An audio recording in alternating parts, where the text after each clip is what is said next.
Hi all, അസ്സലാമലൈക്കും. Welcome back to സിൽനാസ് kitchen. ഇന്നത്തെ നമ്മുടെ റെസിപ്പി ഒരു അടിപൊളി ടേസ്റ്റി ആയിട്ടുള്ള വെറൈറ്റി ആയിട്ടുള്ള നല്ലൊരു ഈവനിങ് സ്നാക്സിൻ്റെ റെസിപ്പിയാണ്. കുഴയ്ക്കാതെ പരത്താതെ വളരെ ഈസി ആയിട്ട് ഉണ്ടാക്കാൻ പറ്റുന്ന നല്ല ടേസ്റ്റി ആയിട്ടുള്ള ഒരു റെസിപ്പിയാണിത്. നല്ല ക്രിസ്പി ആയിട്ടുള്ള ഒരു സ്നാക്സ് ആണ്.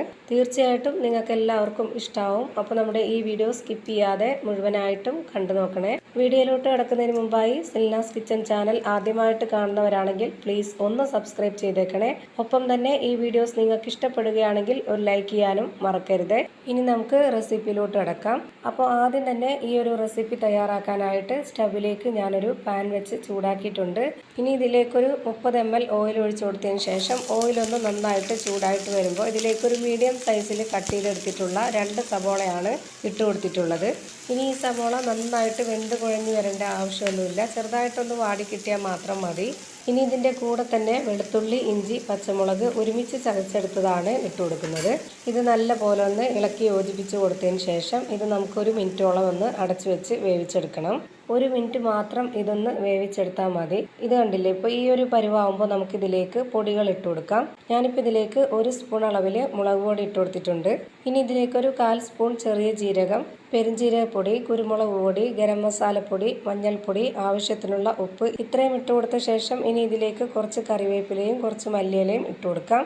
ഇനി ഞാനിതിലേക്ക് ഇട്ട് കൊടുക്കുന്നത് ബീഫാണ്. ബീഫ് ഉപ്പും കുരുമുളകും മഞ്ഞൾപ്പൊടി ഇട്ട് ഒന്ന് വേവിച്ചെടുത്തതാണ്. വേവിച്ചെടുത്ത പീസിനെ ഞാൻ കൈവച്ചിട്ടൊന്ന് ഉടച്ചെടുത്തിട്ടുള്ളതാണിത്. അതും കൂടെ ഞാനിതിലേക്ക് ഇട്ട് കൊടുത്തതിന് ശേഷം ഇത് നന്നായിട്ടൊന്ന് ഇളക്കി യോജിപ്പിച്ച് കൊടുക്കുന്നുണ്ട്. ഇനി ഇത് അടച്ചു വെച്ച് ഒരു 5 മിനിറ്റ് ഒന്ന് വേവിച്ചെടുക്കാം. ഇപ്പോൾ ഒരു 5 മിനിറ്റ് കഴിഞ്ഞിട്ടുണ്ട്. ഇനി നമുക്കിതൊന്ന് തുറന്ന് നോക്കാം. ഇപ്പോൾ ഈ ഒരു മസാലപ്പൊടിയുടെ പച്ചമണമൊക്കെ മാറി നന്നായിട്ട് വെന്ത് വന്നിട്ടുണ്ട്. ഇത്രയും മതി. ഇനി നമുക്കിതിൻ്റെ ഫ്ലെയിം ഓഫ് ചെയ്ത് കൊടുക്കാം. അടുത്തതായി ഞാനിവിടെ ഒരു ബൗൾ എടുത്തിട്ട് അതിലേക്ക് ഒരു കോഴിമുട്ട പൊട്ടിച്ചൊഴിച്ച് കൊടുത്തതിന് ശേഷം അതിലേക്ക് ഒരു നുള്ളു ഉപ്പും കൂടി ഇട്ട് കൊടുത്തിട്ട് നന്നായിട്ടൊന്ന് ഇളക്കിയെടുക്കുന്നുണ്ട്.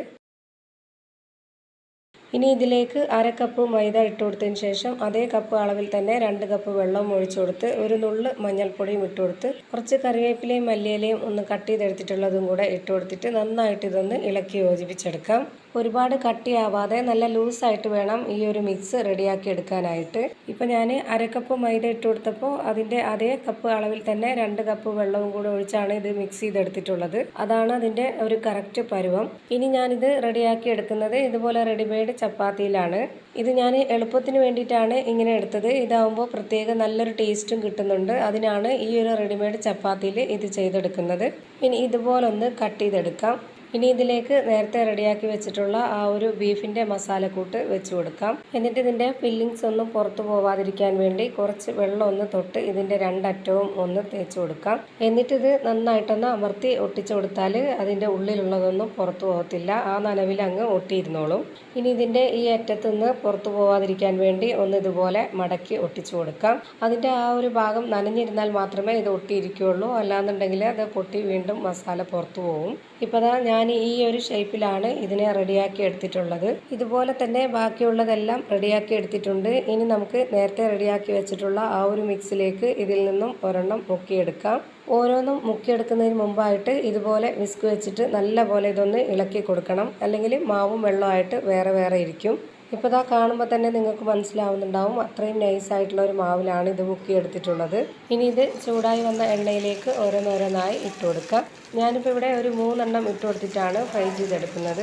അതിനുള്ള സ്പേസേ ഇതിലുള്ളൂ, അതുകൊണ്ടാണ്. ഇതുപോലെ എണ്ണയിലേക്ക് ഇട്ട് കൊടുത്ത ശേഷം മീഡിയം ഫ്ലെയിമിലിട്ടിട്ട് വേണം തിരിച്ചു മറിച്ചു ഇട്ട് കൊടുത്ത് വേവിച്ചെടുക്കാനായിട്ട്.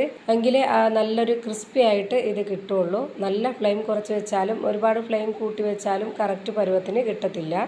ആദ്യം ഒരു ഭാഗം കുറച്ചൊന്ന് നന്നായിട്ട് ചൂടായി വന്ന ഉടനെ തന്നെ ഞാനിത് തിരിച്ചിട്ട് കൊടുത്തിട്ടുണ്ട്. ആ ഒരു രീതിയിൽ വേവിച്ചെടുക്കുമ്പോൾ മാത്രമേ ഇതുപോലെ ഒന്ന് പൊള്ളി വരുള്ളൂ. ഇപ്പോൾ ദാ ഇതിൻ്റെ ഒരു സൈഡ് കറക്റ്റായിട്ട് വെന്ത് കിട്ടിയിട്ടുണ്ട്. ഇനി മറ്റേ സൈഡ് കൂടി വേവിച്ചെടുക്കാനായിട്ട് ഇതൊന്ന് തിരിച്ചിട്ട് കൊടുക്കാം.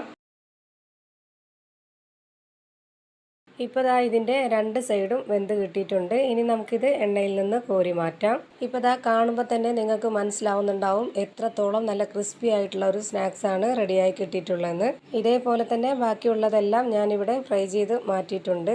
ഇനി ഇതിൽ നിന്നും ഒരെണ്ണം എടുത്ത് ഞാനിപ്പോൾ പൊട്ടിച്ച് കാണിച്ചു തരാം ഇതിൻ്റെ അകമൊക്കെ എങ്ങനെയിരിക്കുന്നതെന്ന്. ഈ ഒരു നോമ്പ് തുറയ്ക്ക് കുഴയ്ക്കാതെ പരത്താതെ നല്ല ക്രിസ്പി ആയിട്ടുള്ള അടിപൊളി ഒരു പലഹാരമാണ് റെഡിയായി കിട്ടിയിട്ടുള്ളത്. അപ്പോൾ ഇത്രയേ ഉള്ളൂ ഇന്നത്തെ വീഡിയോ. വീഡിയോ ഇഷ്ടമായാൽ ലൈക്ക് ചെയ്യാനും കമൻറ്റ് ചെയ്യാനും ഷെയർ ചെയ്യാനും മറക്കരുത്. അതുപോലെ തന്നെ ഞാനിടുന്ന പുതിയ പുതിയ വീഡിയോസ് നോട്ടിഫിക്കേഷനായിട്ട് കിട്ടുന്നതിന് വേണ്ടി സബ്സ്ക്രൈബ് ചെയ്ത് ബെല്ലൈക്കൺ അമർത്തി അതിൽ ഓൾ എന്ന ഓപ്ഷൻ എനേബിൾ ചെയ്ത് കൊടുക്കാനും മറക്കരുത്. പുതിയൊരു വീഡിയോയുമായി വീണ്ടും വരും. Thank you for watching.